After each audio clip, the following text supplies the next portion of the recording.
So, you know, I said we was making some Jewish penicillin here, making some chicken soup. And in this chicken soup we're going to put some Kreplach in it. So I'm going to show you how to make some Kreplach. So the Kreplach is like, you know, it's a Jewish soup dumpling. You could think of it like a Jewish wonton maybe.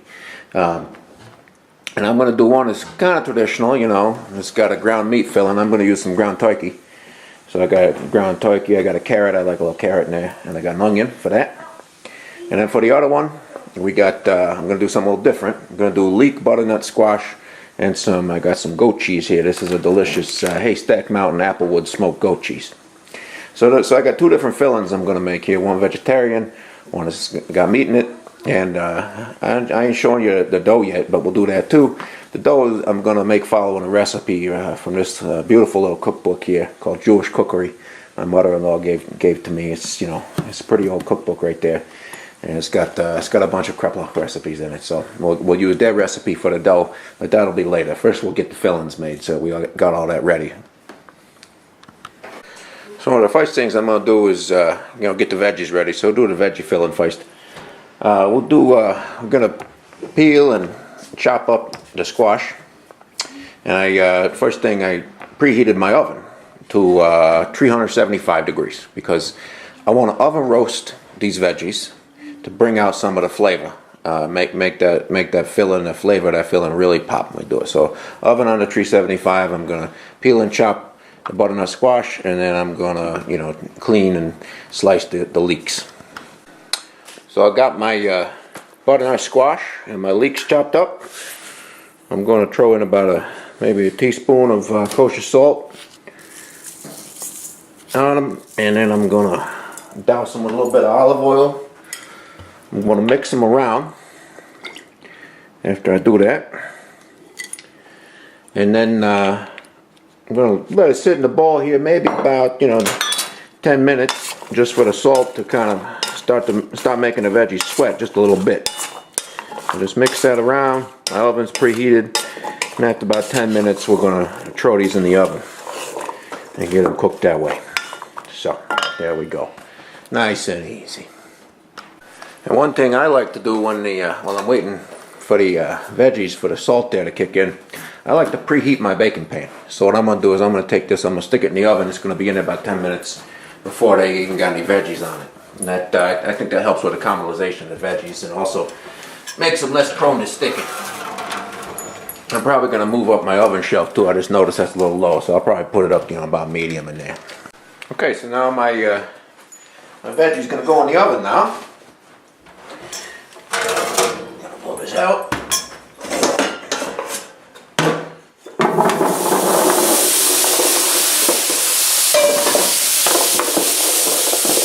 Make sure that the veggies are sitting in a nice single layer on a baking pan here. And with it preheated, they're less likely to stick, and we get a little more caramelization. I'm going to put those back in the oven there. Oven's at 375. I'm going to leave them in there, stir them about every, you know, stir them around with a spatula, maybe every 10 minutes till they start to get tender. Toward the end, we'll stir them a little more frequently, make sure they don't burn. But yeah, that's basically it for them until they're done. So now we're going to start working on the meat filling for the Kreplach. So now for the meat filling, I'm going to brown the ground turkey with some onions. And the ground turkey I got is it's 99% lean, so it's a real lean cut of meat. And so we're going to actually need some fat here. So, you know, I'm going to use some schmaltz that I keep in my freezer. Anytime I make a roast chicken, you know, I don't throw that fat away. I saved that rendered fat. So I'm just going to put that schmaltz in there. Let that liquefy a little bit. And I'm going to get my onions and my ground turkey in there and start browning them. Now, of course, I know you don't have to use schmaltz. You don't keep it around. You don't want to use it, of course not. You know, you want to use olive oil, some other veggie oil. That's fine. But you know, I'm making ground turkey. You know, I want to use something like chicken fat. It's going to give it even more flavor. So I'm going to throw my onions in there. You can also see on my cutting board, I grated up my carrots. I'm not going to throw them in yet, but I grated them on the fine hole setting of a box grater. get my onions going there.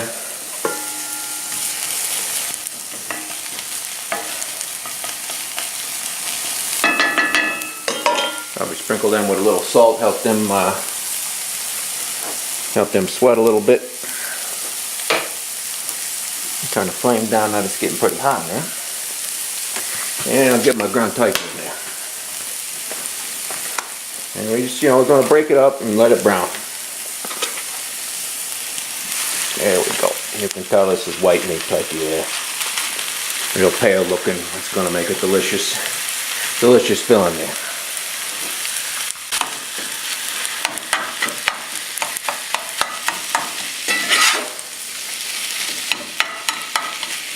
Take good care of your turkey and your onions there.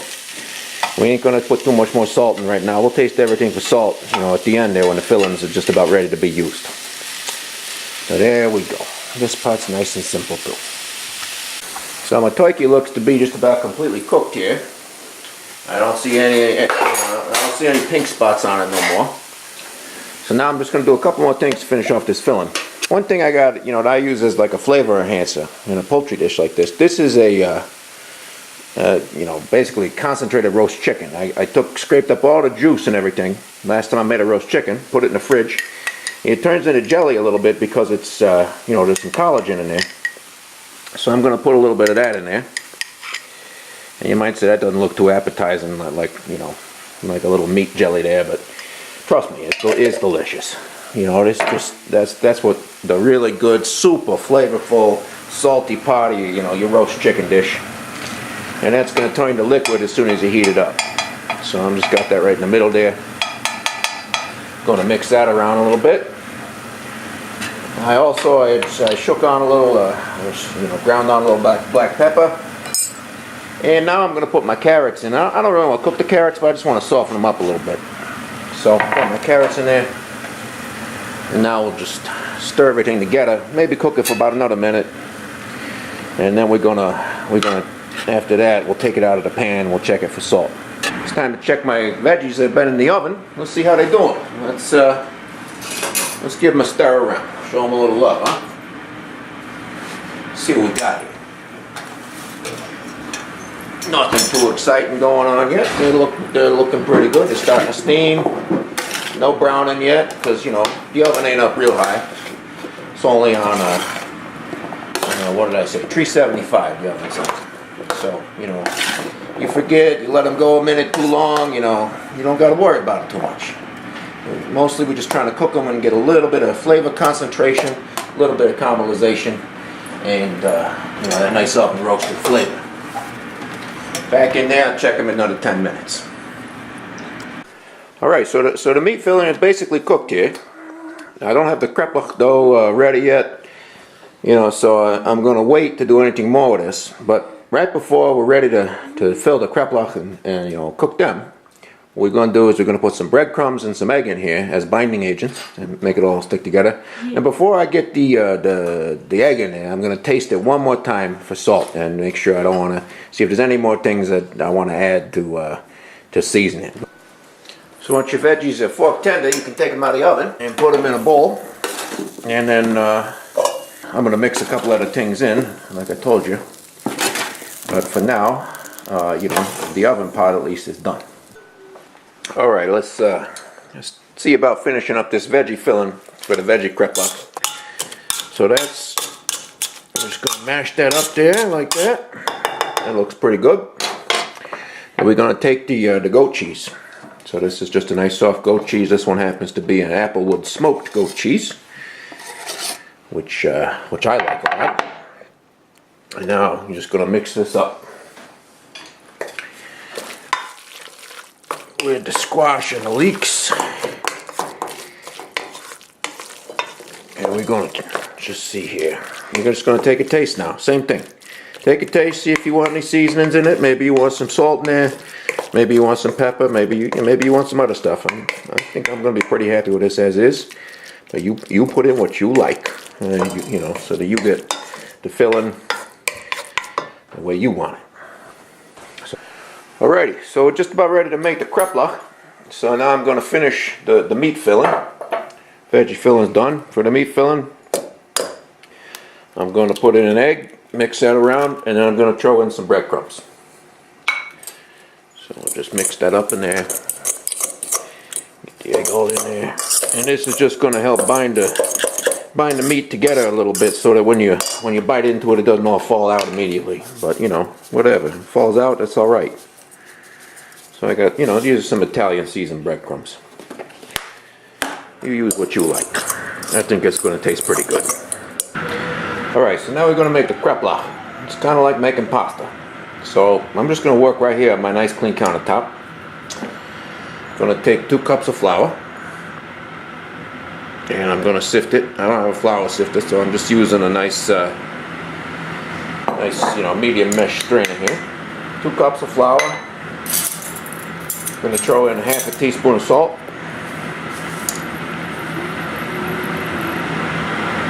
There we go. Okay, and I'm just going to sift all that right onto my countertop. Doesn't take too long, you know. Break up any of them clumps. And we got that nice, beautifully sifted pile of flour there. Some of my kosher salt's not coming through, so you know, just make sure you get that too. And I'm going to pull that back a little bit. All right. Now, like I've seen, you know, ways I've seen pasta made on videos online. Make a little well in the center. Okay. We're going to take 2 eggs.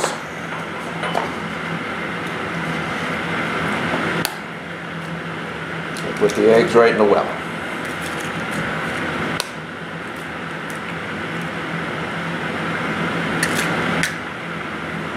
I got a little shell there, so I'm going to pick that shell out. I'm going to start mixing it together. Got my fork here. Popping the yolks. First just mixing the egg. And then slowly starting to incorporate little bits of the flour. We're going to need a little bit of water. The recipe in that old Jewish cookbook I got says, you know, between 1 and 3 teaspoons. So it's really not much. You're using just enough water in this eventually to get the dough to stick together. And we're going to need it, of course. So we're just going to do this like this, get it to mix together. Eventually it's going to be, you know, kind of hard, and it's going to need a little bit more water to stick together. And we're going to wait. We're going to be patient. We're going to do this lovingly. It's another labor of love. Go figure, huh? We make it doing some more Jewish cooking, we got another labor of love. This whole process, right? That's what we're doing here. We're just going to keep on mixing in more flour. And of course, pretty soon I'm going to be getting my hands in there to knead it. But for now, while it's still real sticky with the egg, just using the fork. There we go.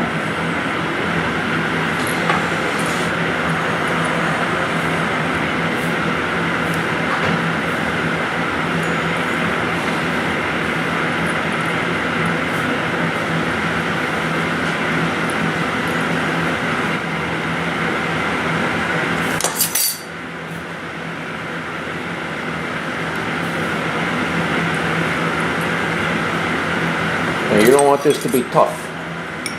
It's going to be a strong dough, you know, because it's making dumplings, it's going to cook in boiling water. And it's not going to be like a rock, you know, you don't want a rock. As we need water, you know, I live in a pretty dry climate here. So my flour is pretty dry, don't have a whole lot of water in it, but you know, you're doing this somewhere where, you know, you live in a climate with more humidity. You're going to need less water than I'm adding here. That's why this has got to be done by feel. It's got to be done by feel. Just enough water to get it to all stick together.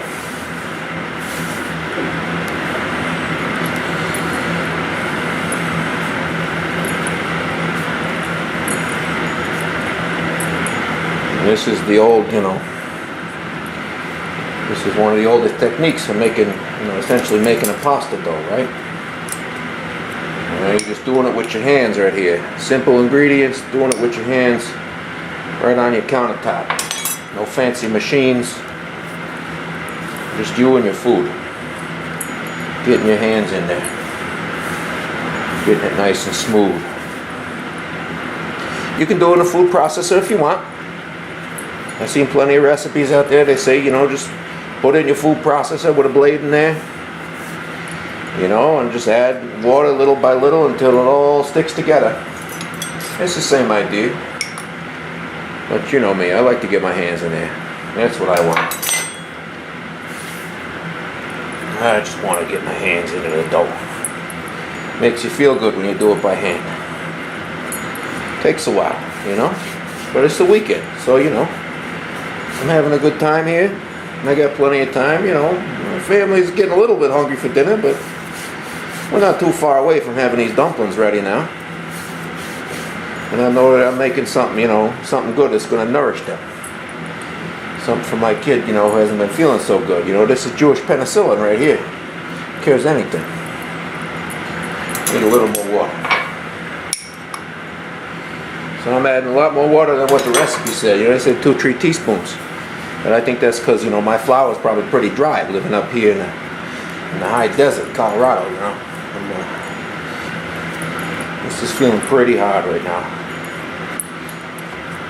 I'm going to go 1 more teaspoon of water on this, but it's, you know, it's really sticking together now. 1 more teaspoon. It's got to be smooth. It's got to be something you can roll out. I'll go a little more water on this. Bit by bit, feeling it each step of the way here. Until it starts really coming together like a ball. And a ball that you can knead. Still feeling a little dry. Still a little dry. Still a little bit dry. It's not getting smooth yet, so we'll try 1 more teaspoon of water. You'd be amazed. If you've never done this before, you'd be amazed how much, at just a certain point, 1 teaspoon of water can make all the difference. Make a dramatic change in the texture of what you're working with there.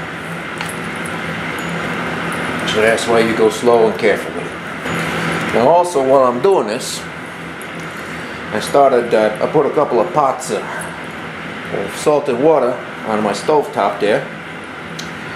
And those pots are heating up so that once my dumplings are ready, that I got my boiled water all ready to, you know, to put them in there. So that's another thing you want to get going there. I got 2 pots going because I got one that's going to be for the vegetarian ones and one that's going to be for the meat ones. All right, so little by little, I had only enough water to where I could get it to be a ball that is my a recipe in my old Jewish cookbook says is compact but not hard. The dough it's not totally smooth, but it's elastic. If I poke it, you can see it springs back. And that's what we mean by elastic. So I'm going to let this sit here just a minute or two. I'm going to get some flour, lightly flour my surface, and then I'm going to start rolling this out. So I got a lightly floured surface here. Now I'm going to roll out this dough. I'm going to try to make a rectangle. The dough is going to be, you know, it's going to take a little work to persuade it into that shape there because it's pretty elastic. It's a tough dough. But we're just going to work it back and forth. Back and forth. Starts to stick, lift it up a little bit. Sticky spots will give you uneven rolling.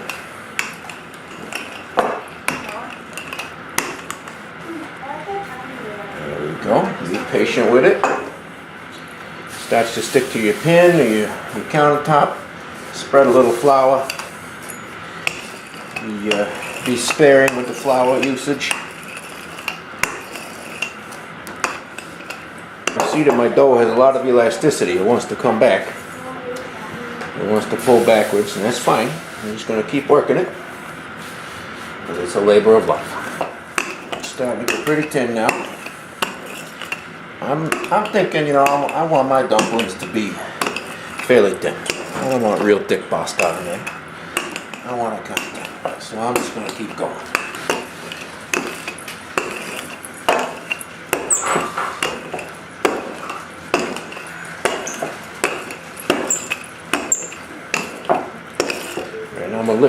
more time, let it relax and whatever shape it wants to be there, just so when I make my dumplings I don't pull on them too hard.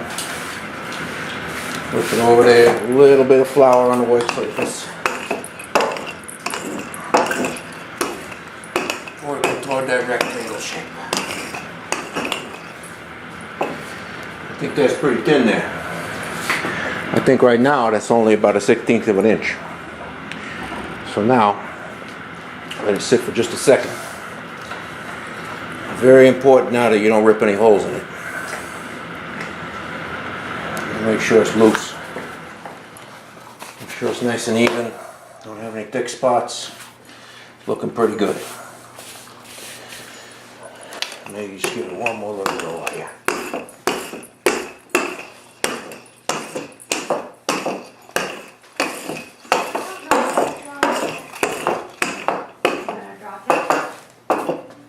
Alright, so now what we want to do is divide it up into 3-inch squares. That looks awesome. 2.5 to 3-inch squares. So I'm just going to start from the middle. I'm going to use a pizza cutter. And a little template. We're just going to cut it.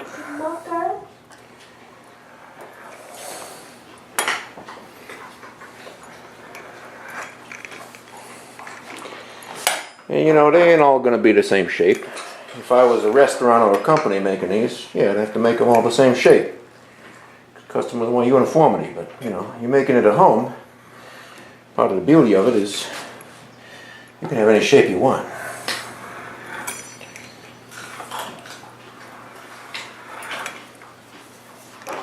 And we'll have a couple of different sizes here too. Keep that like that is.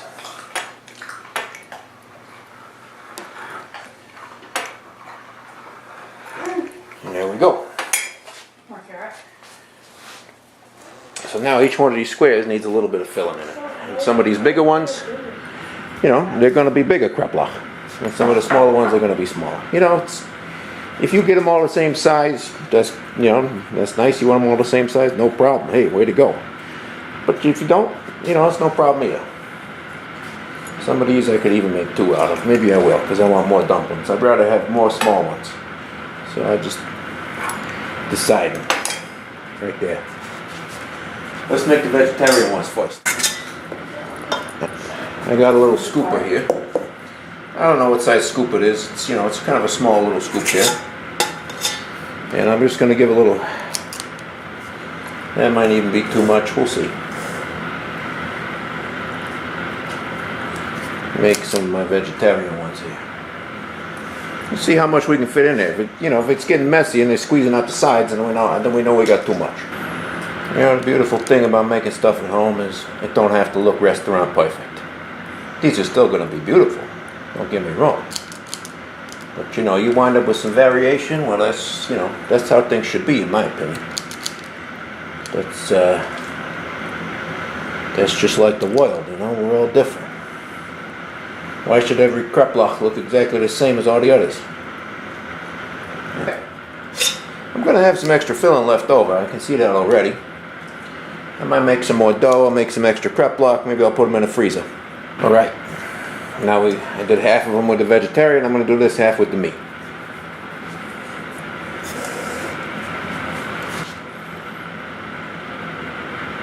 Given the size of these, you know, you could probably count on putting about a teaspoon in each one. Of the size I made here. Maybe you get yours packed a little more. I don't know. Whatever you like. You do. And I can see I'm going to have leftover filling of this meat one too, so you know, maybe I'll make another batch of dough. Make a whole bunch more kreplach, put them in my freezer, and then when I want to make some, I'll just defrost them and make them just like you do frozen ravioli you buy from the store, you know? But instead you made it yourself, homemade. It's beautiful. And this one over here looks pretty small. Teeny tiny little kreplach right there. Gonna be a baby. Alright, so now I'm gonna wash my hands off. Get it kind of clean before I start folding up the dumplings. Alright, now we're just going to take each one of these squares we're going to fold it up like a triangle. Fold it up like a triangle and pinch the sides together. And it's important that you get them pinched together so that when you boil them and you're cooking them, they don't, bust open, and you lose all your filling, and then it's a bummer when that happens. You've probably seen it happen with ravioli when you buy frozen ravioli. Maybe they ain't sealed quite right. Maybe you boiled them a little too long, and all of a sudden, bada bing, bada boom, they explode all over your water there. So just keep on doing that. Make a bunch. All right, the Kreplach, they're all folded up there. The vegetarian ones. We're gonna put them in salted boiling water, 10 to 15 minutes.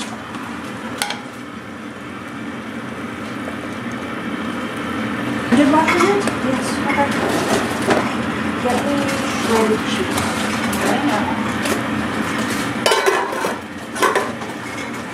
Going to stir that every few minutes there, make sure they don't stick to the bottom or to each other, and they should be done in about 10 minutes. You just take a quick look there. They've been boiling about 2 minutes. They rose up. I just very gently been stirring them with a wooden spoon just to make sure they ain't sticking to each other or the bottom. I'll let them go about 8 more minutes. So far none of them are leaking, so I'm pretty happy with the way I pinched them shut. Alright, these Kreplach have been boiling now about 10-11 minutes there. I'm going to take them out, spoon them, and I'm going to spoon some of them right into soup. I'm going to eat them right now while they're hot and fresh and save the rest. Well, there you go. There's this Jewish penicillin in a bowl right there. And this one's fully vegetarian. So this is the mock chicken broth with the vegetarian Kreplach. And I'm going to make the meat ones the same way, but I think you get the idea by now. So, eat in good health, l'chaim. This is another one of them labors of love. It's a good weekend project. Going to make you feel good, going to make your family feel good and happy, and I hope you enjoy it, hope you love it. Take care.